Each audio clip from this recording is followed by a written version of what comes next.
Ici en studio, Abdoulaye Kourma, il est le président du RRD. Avec lui, on va donc faire la revue de l'actualité sociopolitique. Monsieur Kourma, bonsoir. Bonsoir et bonne année. Merci, bonne année à vous également. Merci d'avoir accepté notre invitation, puisque vous êtes venu nous trouver en train de discuter de cette rencontre entre les diplomates accrédités dans notre pays et le ministre des Affaires étrangères, liée notamment à la crise née de l'incendie du dépôt central, mais également le brouillage des ondes de certaines radios, le retrait de certaines télés dans le bouquet canal et la restriction de l'Internet. Quelle analyse vous faites de cette sortie que les chroniqueurs ont trouvée très audacieuse de la part des diplomates? Je pense que ce sont les mêmes diplomates qui ont certifié et accompagné le coup d'État en Guinée. Ah bon? Bien entendu. C'est pas trop dire ça de votre part? Non, vous avez les preuves de ce que vous avancez? Abdoulaye Kourma, honorable? J'en viens. Allez-y. Vous savez, je ne connais pas un pays au monde où il y a eu un coup d'État sanglant.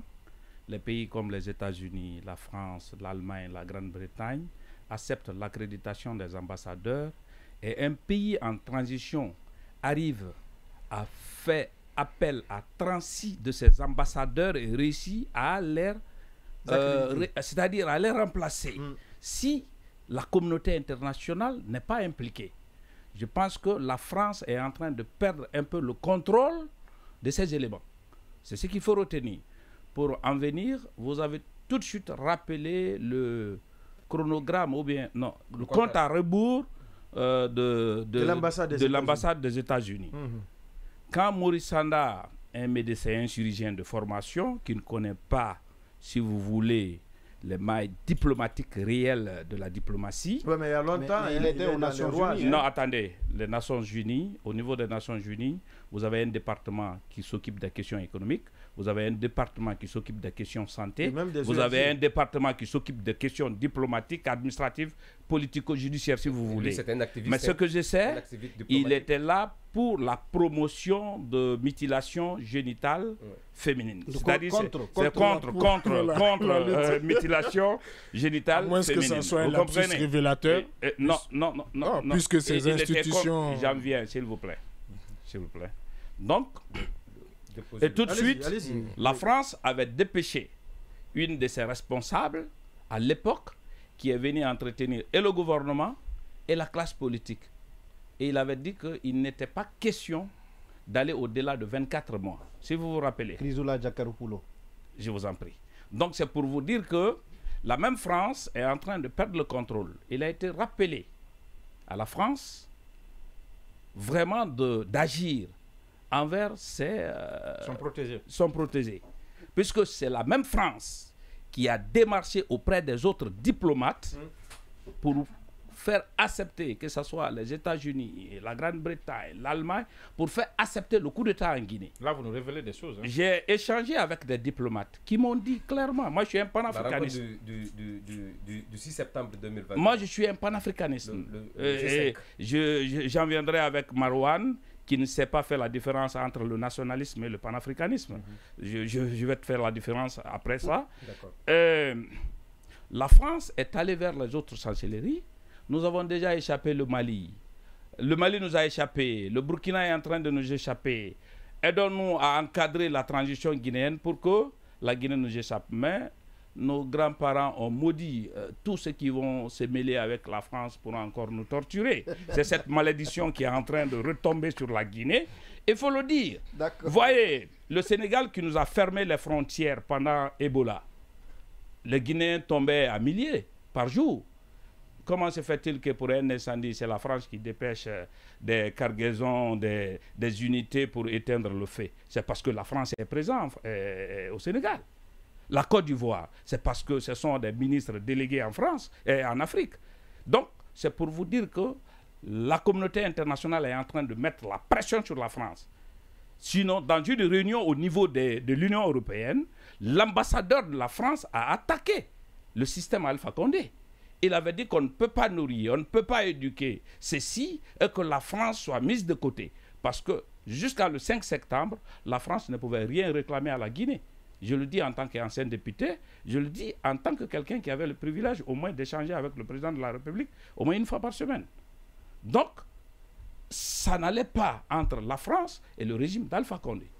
Donc s'ils ont démarché pour leur protéger, maintenant il est en train de les échapper. Je ne sais si c'est au nom de nationalisme ou si c'est au nom de panafricanisme. Là tout de suite nous allons chercher à savoir. Sinon, tout ce qui est en train de se dire avec l'intégration politique et économique, aucun pays ne peut aller sans le reste du monde. Donc c'est pour vous dire que ce que la communauté internationale est en train de dire aujourd'hui, c'est une pression qu'ils sont en train de mettre sur la France. Sinon, un pays qui se bat pour la démocratie, pour le droit de l'homme, comme les États-Unis, peut accepter l'accréditation d'un ambassadeur d'un pays en situation comme le nôtre? Ce n'est pas facile. D'accord. Oui, mais d'abord, les pays, c'est les intérêts. Ils ont des ambassadeurs. Non, attention. Soit vous êtes membre des organisations supranationales, soit vous n'êtes pas. La démocratie, la constitution de tous les pays condamnent le coup d'État. Vous êtes d'accord avec moi? D'accord, oui. Donc vous voulez... Non, il a été le premier à lever le doigt. Oui, non, justement parce que ça remarque... vous avez vous posez question ou... Oui, je pose la question, mais après peut-être on va commenter. Mais vous étiez aussi dans les couloirs en tout cas, de la transition de 2010. Oui. Vous avez vu Dadis dire que la Guinée n'était pas une sous-préfecture de la France. Vous avez vu ces remontrances encore moins un arrondissement. Qu'il faisait à l'ambassadeur d'Allemagne aussi à l'époque. C'était aussi l'Allemagne.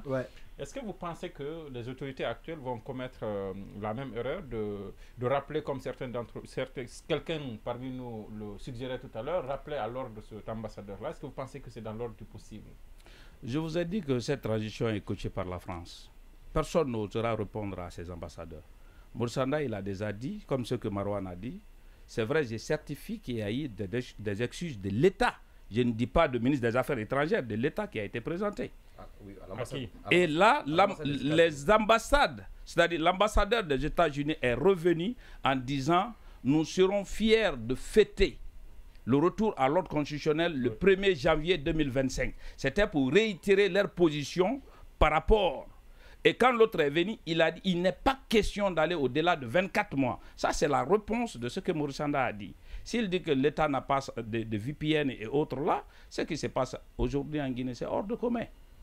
C'est du jamais vu. Ça, même en Russie où moi j'ai étudié, on ne voit pas ça là-bas. Oui, même dans les pays communistes. Hein. Oui. Oui, oui. Ah bon? Ah oui, non. Monsieur, vous permettez que Baïla aussi pose la question. Oui, je voudrais savoir, donc vous êtes en train de nous dire par exemple que les États-Unis suivent en Guinée, on va dire quelque part la France, mais on voit que dans d'autres endroits, comme par exemple au Niger, ils ont des positions différentes qui ne sont pas forcément liées, et les États-Unis sont une grande puissance. Comment expliquer que les États-Unis puissent s'aligner par la France en Guinée? Je te donne la réponse. S'il te plaît, je te donne la réponse. Vous savez, d'accord, monsieur le...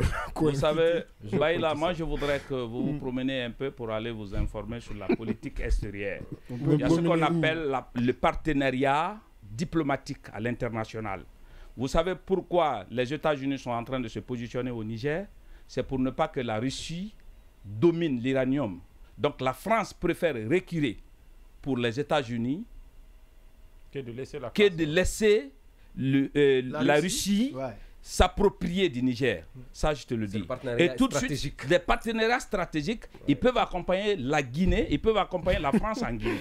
Ça, je te le dis tout de suite. Ça a tout l'air d'incantation. Si je suis... Non, vous savez... Non, vous posez la question, Baïla, vous laissez répondre. Baïla, non, c'était au co-invité Marouane qui parlait. Baïla, je vous ai dit qu'on peut être ministre, on n'est pas de l'État. On peut être même Premier ministre, on n'est pas de l'État. L'État, c'est un cercle restreint qui décide sur l'orientation et le sort des éléments qui composent. C'est comme le cas de brouillage tout de suite. Des Vous comprenez? ne savent pas. C'est un cercle restreint. J'ai été du cercle restreint à 2 reprises. D'une transition et après d'un gouvernement normal. Je sais ce que je suis en train de te dire.